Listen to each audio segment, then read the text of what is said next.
Essa manhã eu vou compartilhar com vocês um pequeno trecho da Bíblia que fala sobre um assunto muito importante, a palavra chamada graça, que é o favor imerecido da parte de Deus para os homens. No momento da crucificação, onde Cristo é colocado entre dois ladrões. E essa expressão ladrão e não o nome dessas pessoas, no caso do nosso mestre, ainda teve o nome Rei dos Judeus, ainda que fosse um nome blasfêmico, mas ainda havia o nome. Nesse caso desses dois homens, só traz o nome de ladrões. Para nós que somos pais, ainda que consciente daquilo que acontece com os nossos filhos, mas nunca é uma palavra que seja de bom grado a nós que somos pais. Quando nossos filhos ainda nem haviam nascido, nós escolhemos nomes para eles e nós demos os nomes.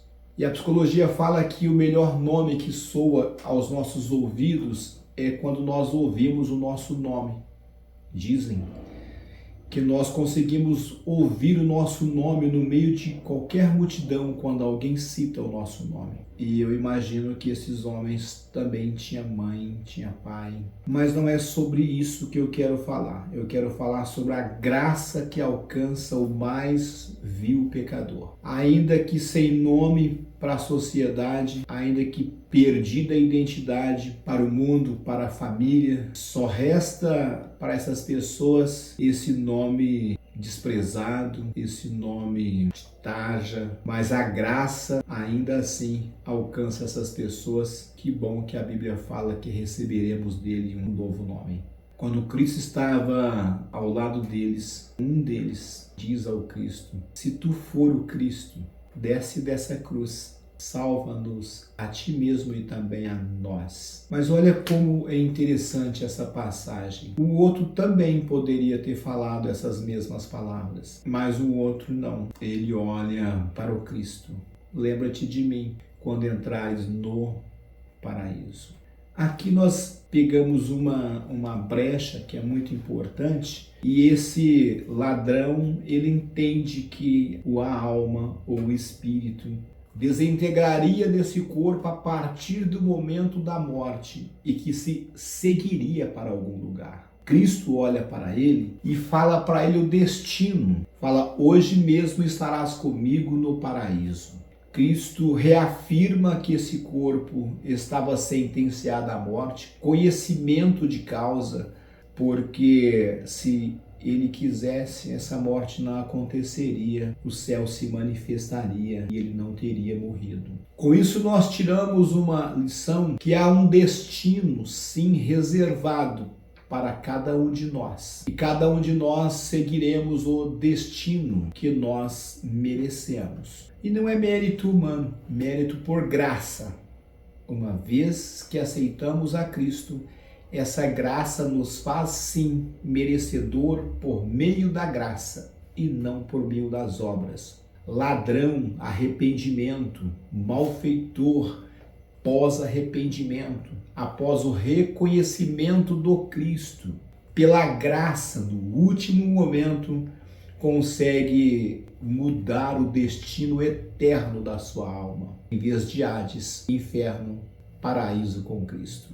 Meu pai foi um homem ali em São José da Bela Vista que cometeu várias atrocidades. Todas essas foram motivadas pelo uso da bebida. Isso levou com que meu pai passasse por algumas situações, inclusive cadeia. E após o retorno do meu pai para Cristo, ele ficou muito centrado na religião, dentro do certo e do errado. E uma vez aconteceu um episódio na nossa cidade, e esse episódio envolvia meninos que tinham sido condenados e soltos. E eles tornaram a fazer novamente delitos. E de certa forma estava muito perto da gente esses delitos que foram cometidos. E meu pai, motivado de ira, de raiva, falou pra gente assim, num período que a gente estava reunida, a família, falou cheio de ira: se eu fosse presidente dessa nação, eu mandaria fuzilar todos os presos, porque bandidos,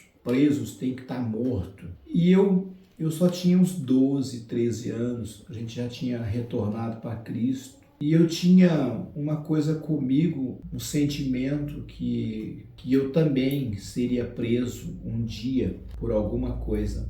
E quando eu ouvi meu pai falar essas palavras, eu comecei a pensar por que ele esqueceu que há pouco tempo ele também estava preso. Por que ele esqueceu que agora está na igreja, né? E não comete mais tais delitos? E eu era tão menino, mas fiquei pensando nisso e meu pai esbravejando e falando. E eu ousadamente pedi, falei, papai, eu posso falar uma coisa? Ele falou assim, fala meu filho, fala. E eu falei para ele assim, o senhor está falando isso, que os presos têm que serem mortos e metralhados, porque graças a Deus o senhor não tem um filho preso.